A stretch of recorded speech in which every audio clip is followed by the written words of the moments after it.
Hi, I'm Nathan Oakley and this is video log number 38. This video log will be a very basic introduction to subliminal messages. I think with some of my previous video logs I've kind of got a bit ahead of myself. I know there's going to be people out there that completely understand what subliminal messages are and how they work, but there are going to be other people that just don't understand it. Now, when I first started looking at subliminal messages, like most people, I thought I had a really good bead on what it was and what they do. And what I thought a subliminal message was what the media presented as a subliminal message. So you will quite often see a flash of a word popcorn used to explain what a subliminal message is. In other words, the filmmaker has edited in one frame that says whatever they want it to. This same example was used in Fight Club. So in Fight Club, the main character slices in some genitals from a porn movie into a kid's cartoon, and it's to give us this reinforced idea of the most prevalent Disney subliminal, in quotes, or message, which was in the Rescuers movie, where they again sliced in not even one frame into a window of a balcony. When they fly down through, I think it's a New York sky scene, you see one or two frames with another frame in between of a naked or semi-naked topless lady in a window. And that idea is generally what people are left with as a subliminal message. One or two frames cut in that you see for a fraction of a second. And while that is true, that is genuinely a subliminal message, there are hundreds of other different types.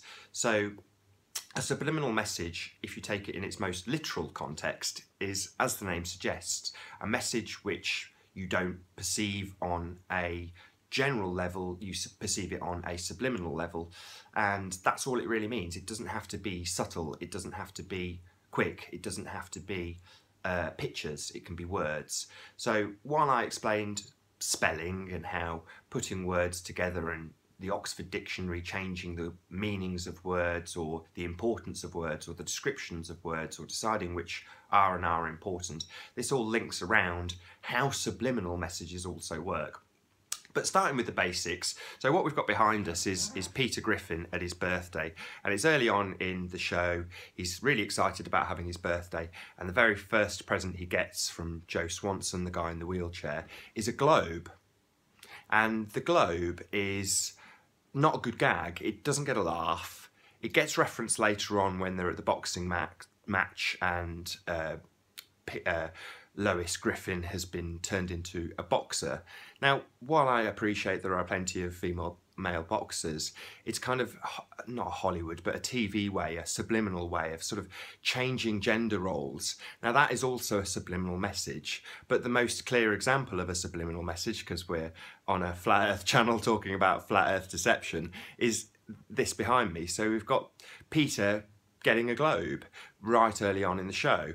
It's not diced in one frame, it's a whole scene about him opening a box with a globe in it, just so later on Joe Swanson can say, you know where something is because you've got a globe, which Peter denies and then gets called a dick for not acknowledging that he knows what he knows from looking at it on a globe.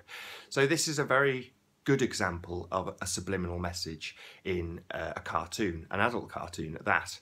Now, other commenters have pointed out to me on many occasions that kids' shows are probably the worst culprits. They want to indoctrinate us with the globe really early on.